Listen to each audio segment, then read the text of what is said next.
Hey guys, Michael from Fire and Brilliance, and today we have a very interesting topic that most people are asking us, okay? So I'm gonna get right into it. 4 main reasons why natural diamonds are so expensive. Number 1, natural diamonds are mined. It is not created in a lab. It cannot be created or lab grown. And because it is mined, it is much harder to attain. And therefore, there's a cost of mining. So what entails in the cost of mining? Number 1, the research and development. What does that even mean? So people say, hey, Michael, what does that mean? Like, you have to do R&D to actually mine? Yes, the answer is yes. There are geological scientists that will have to actually go around and kind of observe specific geographic areas to see if that specific area will have natural diamonds. Because if you think about it, if you're a company and you're about to invest tens of millions to hundreds of millions of dollars into a mining pit, and you're about to mine there, don't you think you want to do a little bit of research to ensure that you're going to maximize the natural diamond output of that space, right? So yes, there is R&D that goes into that space, or research and development, and therefore it takes R&D to locate a site, to diagnose and analyze the site, and to make sure that before you pour your investments, resources, labor, and all of that into that specific site, that you're going to actually get some natural diamonds. Another cost of mining is obviously the operational cost, okay? So the operational cost, you may ask, what does that mean? One of the biggest operational costs is the equipment. And you may ask, what kind of equipment are we talking about? Well, obviously, all the hardware that's required to mine, right? A bulldozer, a compactor, conveyor belts, a crusher, and obviously drilling machines. There are many more equipment and tools that is required to mine natural diamonds, but these are just some examples for you as to how expensive it could be to mine. And then the last part, but obviously not the only, one of the 3 main components of the cost of mining is the labor. Yes, the human labor. There are people that actually have to run the equipment. There are people that actually have to filter out and do the QC, or the quality control.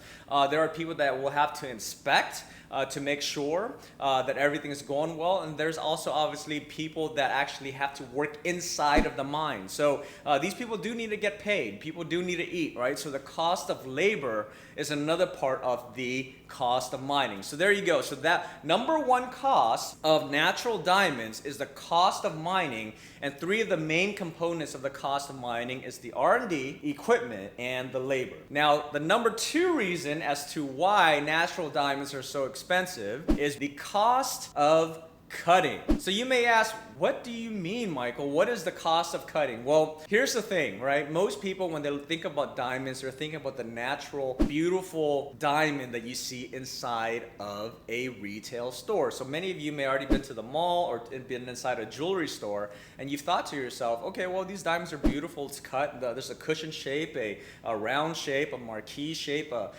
whatever shape that may be. But did you know that these diamonds do not come out of the earth looking like that? They actually, matter of fact, come out of earth looking exactly like a pebble or a rock. It's just a different type of rock. It's a diamond. It's a clear rock, but it's actually a rock. So it doesn't come out looking as beautiful, polished and shined and cut like what you will see inside of a retail store. So yes, there is a cost of cutting. So once a natural diamond is mined, these rocks are actually shipped to master cutters. And what do the master cutters do? They will actually inspect each individual rock to see how they can cut it, to see what kind of a shape they should cut it into, and to see what kind of clarity of an output they can actually cut it, to make sure they maximize the profitability of that specific stone.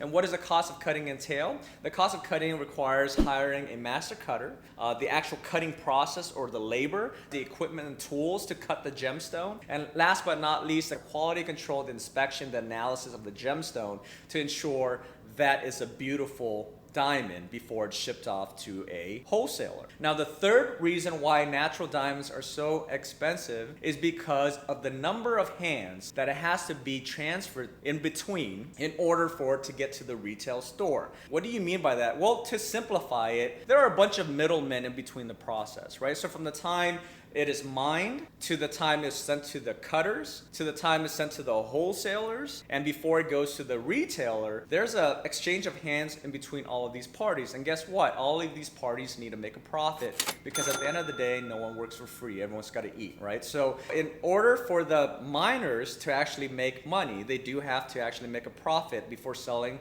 what their mined rocks to the master cutters. Before the master cutters will sell their finished product or manufactured diamonds that's been cut, polished into the different shapes that you see in the retail stores, before they sell it to the wholesalers, they have to make a profit on those stones before it gets to the wholesaler. And before the wholesaler will sell it to the retailer, guess what? They also got to make a profit. And once the retailer has it, and before they set it on jewelry or sell it as a loose stone, they end up charging a profit to the end consumer, or basically a customer, the end customer, which is people like you and I, right? So when you go into a retail store, at the end of the day, the person that pays the most is the customer, because of the exchange of hands between all of the middlemen that had to make a profit. So that's the number 3 biggest cost when it comes to natural diamonds. The last but not least is the cost of marketing. Yes, natural diamonds have been marketed for a very, very, very long time. And you may already know, natural diamonds has been around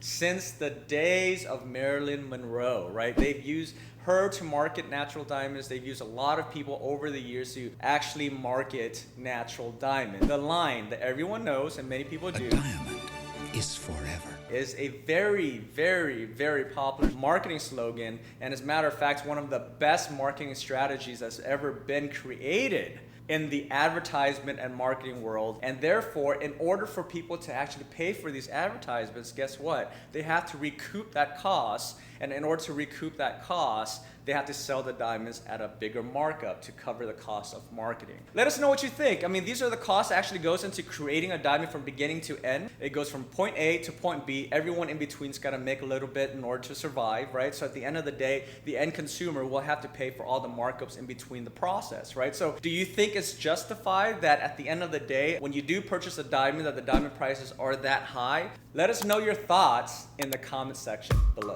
If you're just new to the channel, make sure you subscribe to the channel, because not only does it help out the algorithm, but more importantly shows that you support us here at Fire and Brilliance. So if you also don't know, we're also on TikTok, Facebook, Instagram, Pinterest, as well as Twitter. So if you're there, make sure you give us a follow, and I'll see you again next time. Goodbye.